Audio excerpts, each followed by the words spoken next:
नमस्कार दोस्तों, आज हम बताने वाले हैं कि सिद्धार्थ से गौतम बुद्ध बनने की कहानी के ऊपर। एक ऐसा बालक जिसका बचपन का नाम सिद्धार्थ है और उनका आगे जाकर उनका नाम गौतम बुद्ध पड़ा और उन्होंने बौद्ध धर्म की स्थापना की। कैसे क्या हुआ, स्टेप बाय स्टेप इस वीडियो में आप लोग को बताने का कोशिश करेंगे। तो आप लोग इस वीडियो में कंटिन्यू बने रहे और स्टेप बाय स्टेप बताने का कोशिश कर रहे हैं। तो अब शुरू करते हैं। गौतम बुद्ध का जन्म 563 ईसा पूर्व कपिलवस्तु के लुम्बिनी नेपाल में हुआ था। गौतम बुद्ध का जन्म राजा शुद्धोधन और महारानी माया देवी के घर हुआ था।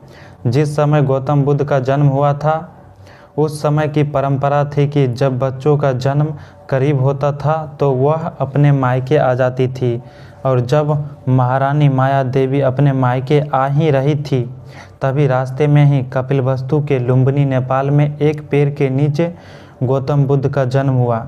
लेकिन गौतम बुद्ध के जन्म के 7 दिन के बाद ही उनकी मां का मृत्यु हो गया।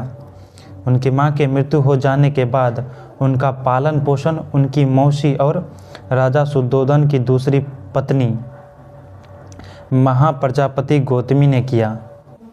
गौतम बुद्ध के जन्म के बाद उन्हें जब राज दरबार लाया गया तो उनका बचपन का नाम सिद्धार्थ रखा गया। राजा शुद्धोधन को बुढ़ापे में एक संतान हुआ तो उन्होंने इनके नामकरण में बहुत सारे ऋषि मुनि को बुलाया। बोला इस बच्चे के बारे में भविष्यवाणी कीजिए। तो उसमें बहुत सारे ऋषि मुनि आए।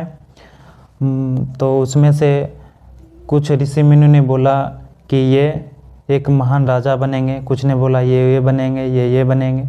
पर उनमें से ही एक छोटा ज्योतिषी ने भविष्यवाणी की थी कि राजन, ये लड़का एक महान सन्यासी बनेगा। ये सुनकर राजा को बड़ा दुख हुआ। जबकि सिद्धार्थ के पिता चाहते थे कि मेरा लड़का एक महान राजा बने, तो राजा ने इसका उपाय पूछा कि क्यों ये सन्यासी बन जाएगा और इसका उपाय क्या है। तो ज्योतिषी ने बोला कि इसको जीवन भर भ्रम में रखो, क्योंकि जिस दिन इसको दुख का एहसास हुआ उस दिन ये सन्यास की तरफ चला जाएगा। सिद्धार्थ तो राजा का बेटा था, तो इनको सारी सुख सुविधाएं महल में ही उपलब्ध करा दिया जाता था ताकि उन्हें महल से बाहर जाने की ज़रूरत ही ना हो। इसी बीच गौतम बुद्ध की शादी महज 16 वर्ष की आयु में राजकुमार यशोधरा से हो गई और उनके बेटे का नाम राहुल है। गौतम बुद्ध बहुत ही दयालु थे। आपने बचपन में हंस वाली कहानी तो ज़रूर सुना होगा। अभी तक जितना भी कार्य हुआ था सारा का सारा कार्य गौतम बुद्ध के अपने महल में ही हुआ था। उनको महल से बाहर जाने की ज़रूरत ही नहीं पड़ी थी। पर इसी बीच एक युवक महोत्सव का आयोजन किया गया था और इस युवक महोत्सव का उद्घाटन स्वयं युवराज के हाथों ही होता था। जब युवक महोत्सव में युवराज यानी गौतम बुद्ध जा रहे होते हैं तभी रास्ते में ही वह एक बूढ़ा आदमी को देखते हैं। तो वो अपने सैनिकों से पूछते हैं ये ऐसे क्यों चल रहा है। तो सैनिक बताते हैं कि ये बूढ़ा हो गया। बोला ये क्या है। बोला ये एक अवस्था है। बोला ओ। फिर कुछ दूर आगे जाने के बाद उन्होंने देखा कि एक आदमी को ले जा रहा है जो कि मर गया था। बोला इसको सब ऐसे क्यों ले जा रहा। तो बोला ये मर गया है, एक दिन सबको मरना होता है। बोला ओ। फिर कुछ दूर जाने के बाद देखा एक सन्यासी को जो गेरुए वस्त्र धारण किए। बोला ये ऐसा वस्त्र क्यों धारण किए हुए। तो सैनिक ने बताया ज़िंदगी में बहुत दुख है, दर्द है, पीड़ा है, इसीलिए ये गेरुए वस्त्र धारण करके सन्यासी बन गया है। इन्हीं सब बातों को सुनने के बाद सिद्धार्थ आधे रास्ते से ही वापस लौट आए और उसी रात घर परिवार त्याग करके चले गए। गौतम बुद्ध ने 29 वर्ष की आयु में घर परिवार को त्याग कर बोधगया बिहार में बोधि वृक्ष के नीचे सालों तपस्या की और ज्ञान को प्राप्त किया।